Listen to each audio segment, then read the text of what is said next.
Welcome to The Explainer, where we break down the big stories. Today we're diving into how one single diplomatic handshake is basically redrawing the map of the Red Sea and putting one of the world's most vital shipping lanes on high alert.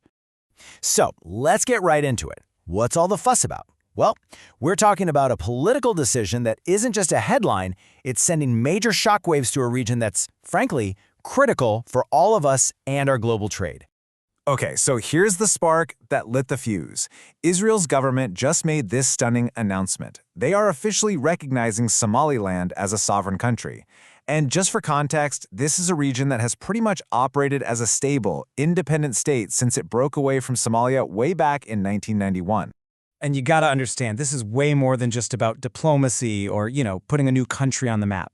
The source material is pretty clear on this. It's a deliberate, calculated move to totally reshape the power dynamics in one of the most sensitive areas on the planet. Right, and this is where it gets really interesting. The big question is, why now? I mean, this is all happening at a time when the region is already on a knife's edge, with international shipping already being massively disrupted. The timing is everything. So, to really get why this is such a huge deal, you have to look at a map. Because honestly, when you strip it all away, this whole story is about one thing. Location, location, location. Okay, look at this. Somaliland's coast. It's an absolutely critical choke point. It's sitting right there, overlooking the Gulf of Aden and the Bab el-Mandab Strait, which is basically the southern doorway to the Red Sea and ultimately the Suez Canal. What does that mean? It means a massive chunk of global trade. We're talking everything from oil to the phone in your hand has to sail right past its shores. If you control this piece of coastline, you have some serious leverage over the world economy. And it's exactly because of that strategic value that experts call this whole region a giant geopolitical chessboard.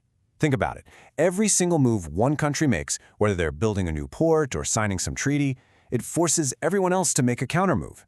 It's this non-stop, high-stakes game for influence and security.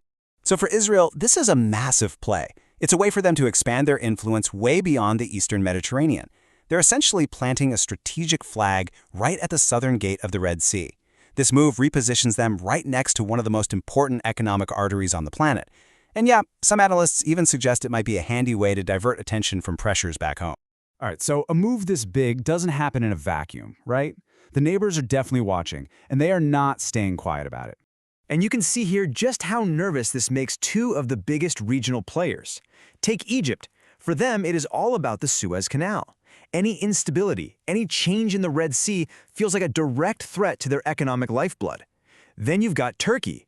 They've invested years in a ton of political capital in a unified Somalia. This move, it completely undermines their strategy and their influence in the Horn of Africa. So while the regional powers are kind of freaking out, what's the world's superpower doing? Well, the United States is being way more careful. Very, very cautious. So, the official line from Washington is, nope, not going to do it. We're not recognizing Somaliland right now. But, and this is a big but, behind closed doors, we know there's a huge debate raging. And that debate is basically split into two camps. In one corner, you have people saying, hey, this is a golden opportunity. We get a stable, strategic partner in a super important area. But in the other corner, you have voices warning that this could blow up in their faces, that it could destabilize the whole region and, maybe even push Somalia's government closer to rivals like China. So what does this all add up to? You've got Israel's ambitions, Egypt's fears, Turkey's strategic concerns, and America's hesitation all crashing together. It's putting the entire Red Sea region at this critical crossroads. And the stakes here, wow, they could not be higher.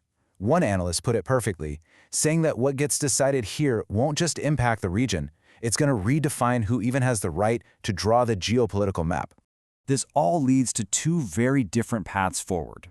Path number one, things calm down and the region is managed through cooperation and shared rules. A balanced system. Path number two, it becomes a total free-for-all, an open battleground for competing powers and constantly shifting alliances. And right now, nobody knows which way it's going to go. And that really is the question that hangs over everything, isn't it? This isn't just about one country's recognition anymore. It's about who will ultimately get to draw the new map of the Red Sea.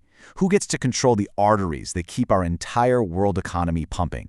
The game is on, and that map, well, it's being redrawn right now as we speak.